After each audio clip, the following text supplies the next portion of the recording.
자, 그리고 세 번째 인물 한번 보겠습니다. 거짓 인생 한덕수. 덕수 열렸네. 징역 15년 구형됐습니다. 기름장어죠, 기름장어. 처음에 좀 깜짝 놀랐어요. 선고가 15년 나와도 지금 눈이 뒤집어질 판에 구형이 15년이라는 거에 좀 놀랐거든요. 물론 여기에 여러 가지가 이렇게 반영이 됐겠죠. 많은 것을 뭐 불하다든지. 근데 법조인으로서 맨 처음에 징역 15년 나왔을 때 어떠셨는지. 근데 저는 뭐 당위론으로 치면 한덕수는 저는 뭐 무기징역 네, 정도나 네. 아주 그 중형에 처해져야 되는데, 근데 저는 한 15년 정도가 구형이 될 걸로 예상은 했었어요. 아, 왜냐하면 그래요? 이 내란 특검이 그동안에 보여왔던 좀 약간의 그 말랑말랑한 행태들, 그리고 한덕수에 대해서는 영장 재청구도 안 했어요. 그러니까 이게 뭔가 김앤장 변호사들의 어떤 보이지 않는 그런 손이 작동하는 거 아니냐. 어떤 식으로 작동해요? 뭐 김앤장뿐만이 아니더라도 뭐 전관 예우 이런 거 했을 때. 예. 그러니까 전관 예우가 아니라 이제 전관 부패, 아, 그쵸. 전관 예우가 비리로 아니지. 이제 우리는 예, 부르는 예. 게 맞는데, 그러니까 사실상 판사들도 공직자 아닙니까? 향후에 좋은 로펌 가고 싶지 않겠어요? 이제 그런 걸 이용한다든지, 또 검찰 안에서도 지금 뭐 변호사들도 있고 또 저 안에는 공무원들도 있는데 네. 향후에 본인이 이직한다든지 아니면 본인들이 나갔을 때 뭐 김앤장에 가고 싶다라든지 뭐 너무 이런 사욕 식의 아닌가, 사욕? 유무형의 여러 가지 요인들을 가지고 작업하는 게 이제 정관 비리기 때문에 네. 아마 그런 부분을 좀 의심할 수밖에 없는 그런 구형량 아닌가 싶고, 네. 만약에 한덕수가 수사에 협조를 했다?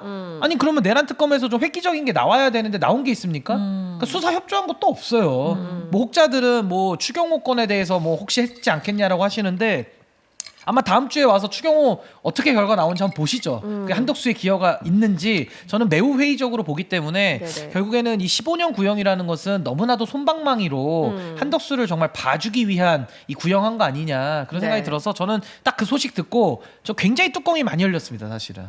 네. 그렇죠. 그 전도 그런데 한덕수는 진짜 죄질이 좀 더럽다고 말씀을 드리고 싶어요. 제일 나쁜 놈이에요, 진짜. 왜냐하면 우리가 일이 끝나고 나서의 행태를 한번 생각해 보자고요. 네. 플레이어로 본인이 뛰어들지를 않나, 헌법재판관에 대해서 임명하는 것도 안 하고, 그러니까 계속해서 희망의 끈을 놓지 않았던 자입니다. 예. 그러니까 거짓말을 하면서도 계속 자신이 저질렀던 것을 어떻게든 은폐해 보려고 맞아요. 자기와 나쁜 짓 함께했던 놈들을 막아주려 했던 자가 바로 한덕수라는 거예요. 맞아요. 그 이후 거를 봤어도 이전 것도 당연히 잘못됐지만 그 이후까지 엮어서도 15년은 너무 작다. 아, 그리고 제가 이제 12.3이 이번 주다 보니까 네. 그때 있었던 그 관련된 게 이제 영상이나 뭐 여러 가지 나오지 않습니까? 그걸 봤는데 그 전화를 했대요. 그러니까 지금 언론에서 해제 의결이 됐다라고 이제 국무회의 해가지고 됐다라는 기사가 이제 새벽 4시쯤 나오는데 의장이 그걸 어떻게 믿냐? 못 믿는다라고 했던 것도 했대요. 못 믿는다 그랬대요. 나는 거기 국무회의에 들어갔던 사람과 직접 통화하기 전까지 난 못 믿는다. 한덕수가 그랬다고? 그래서 우 의장이 한덕수한테 전화를 했다 그러더라고. 해제됐다. 알려주려고. 근데 전화를 했어요, 한덕수한테. 그러니까 한덕수가 첫 마디가 죄송합니다였대요. 또 뭐야? 근데 내가 죄송하단 말 됐고 해제했냐?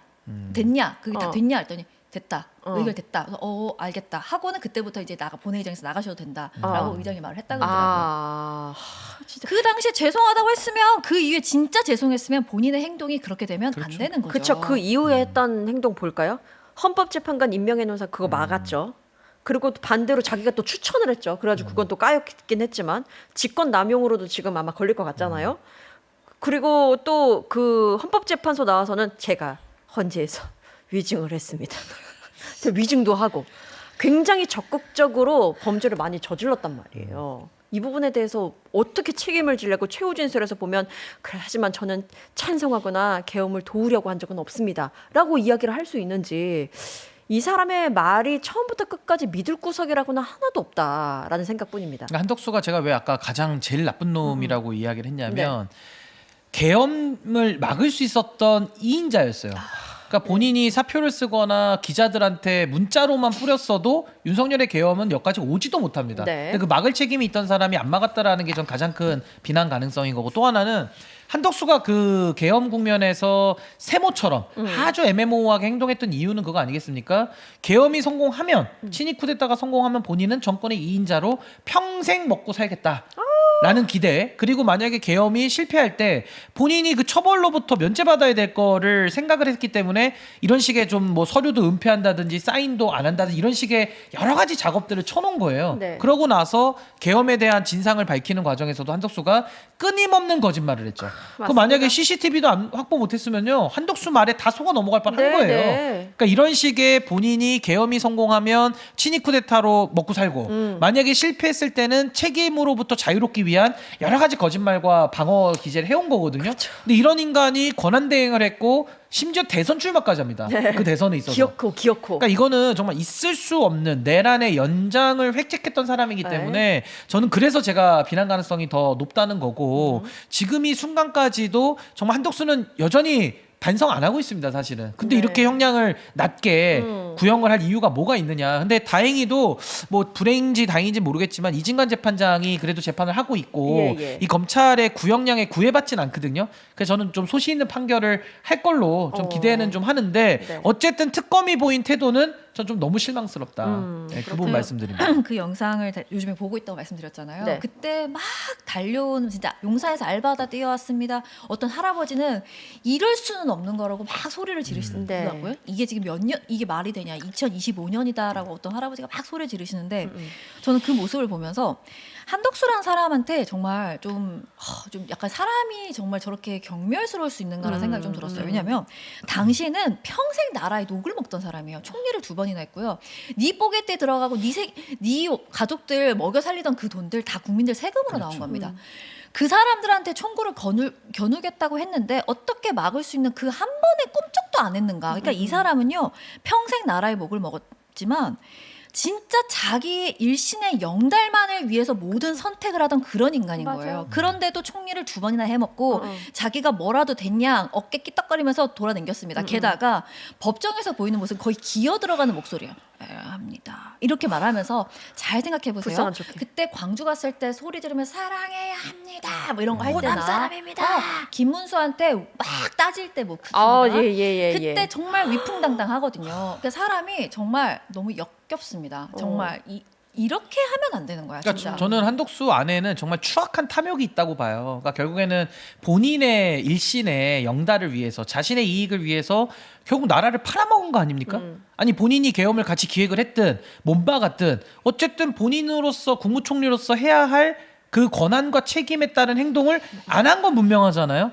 근데 그러면서도 지금까지 단 한 번도 저는 한덕수가 책임지는 자세를 보인 적이 없어요. 네, 끝까지 네, 네. 자기 변명이고 끝까지 자기 책임 회피였거든요. 그러니까 이런 사람이 참 대한민국의 고위 관료를 지냈다는 걸 봤을 때 저는 대한민국 교육의 실패 아니냐. 그러니까 대한민국이 찍어낸 이 엘리트는 나쁜 게 아닙니다. 엘리트 전문가. 그건 네. 당연히 그 사람들이 공익에 부합한 일들을 할 때는 사회의 공익을 증진시키는 역할을 하니까 좋은 건데 이런 한덕수처럼 엘리트이기는 하나 엘리트주의로 빠져가지고 본인의 영달, 자기의 욕심, 자기 이익만을 챙길 때 정말 공동체는 이렇게 위험해질 수 있구나라는 걸 전 보여주는 아주 단적인 사례 아니냐라는 제가 지금 생각이 엘리트라는 듭니다. 단어가 나와서 그런데 윤석열 정부의 정말 유일무이한 업적이라고 생각해요. 우리가 이른바 말하던 저는 진짜 학교 다닐 때 서울대 가고 뭐 법대 가고 이러면 그래도 서울대 사법고시 통과 어느 정도 인간굿이라는 인간들이라고 생각했어요. 근데 윤석열 정부를 겪으면서 정말 엘리트라는 것이 민낯이 정말 초라하구나. 정말 진짜 추악하게 이루 말할 수 없고 정말 저 근사함이라고는 정말 찾아볼 수 없는 인간들이다라는 네. 거를 정말 많이 느꼈습니다. 아니 그게 왜 그러냐면 정확하네. 김건희는 엘리트라고 할 수는 없잖아요. 네. 그러니까 무슨 뭐 학교를 제가 놓고 평가하자는 게 아니라 네. 김건희는 어떤 전문성이 있는 엘리트라는 칭호를 받기는 경력이 너무 일천해요. 왜냐면 네. 본인이 경력을 막 위조했기 때문에 경력도 없는 사람인데 이게 정말 대한민국의 엘리트라고 불리는 사람들의 처절한 실패인 게 그런 사람들이 김건희의 지배를 받았잖아요. 네. 부끄러운 일 아닙니까? 맞습니다. 그러니까 열받아가지고 아니 본인들은 김안방이라고 양심도 없고 해놓지. 소신도 없고 그냥 김건희의 지배를 받아서 마치 국민들을 지배의 대상으로 김건희의 명을 받아서 시행을 했기 때문에 정말 부끄러운 일이죠. 그러니까 플러스 저는 김건희의 명을 받아서 박성재로 예를 들어보겠습니다. 그렇게 말도 안 되게 지시를 김건희가 막 딱딱 내려요. 근데 그거에는 끽도 못해요. 김한빵이라고 저장했을지언정 끽도 못하고. 비굴해. 난 그것도 그 행태도 비굴하다고 근데 봅니다. 더 화나는 건 네. 그런 것들이 국회에 와서 국민들이 뽑아준 그 의원들 앞에 혹은 국민들을 보시는 데는 턱주가리가 그러니까. 오지게 올라간다는 거예요. 노려보고. 너무 열받는 거예요. 아, 너무 정확한 포인트네요, 맞아요. 진짜. 예, 아, 그렇습니다. 진짜 너무 품격이 떨어지는 인간들이 위에서 엘리트인 양 까불었던 그 시간들이 너무 답답합니다. 그게 저는 앞으로 대한민국 사회가 이 엘리트주의라고 하는 네. 그 사리사욕을 탐했던 뭐 한덕수, 박성재 같은 윤석열 부류의 사람들을 치워내고 진정한 의미에서의 정말 이런 엘리트들을 그럼 어떻게 우리 교육이, 왜냐면 교육이라는 건 시민의 덕성을 더 올리는 일이기 때문에 당연히 필요하잖아요. 네. 그럼 어떤 교육과 이제 어떠한 오. 시민 사회를 우리가 더 키워나갈 것이냐, 어떤 시민들을 더 만들어 나갈 것이냐, 이런 기준과 전 과정 이런 것들이 이제 정말 총점검이 좀 돼야 되는 거 아니냐. 기존의 체제는 전 실패했다고 봅니다. 윤석열을 통해서. 좋습니다. 아, 이번에 엘리트 주의의 민낯에 대해서 제대로 볼 수 있는 오히려 그냥 기회였다. 다시 한번 새기게 되는 시간이었다라고 정리를 해볼 수 있겠습니다.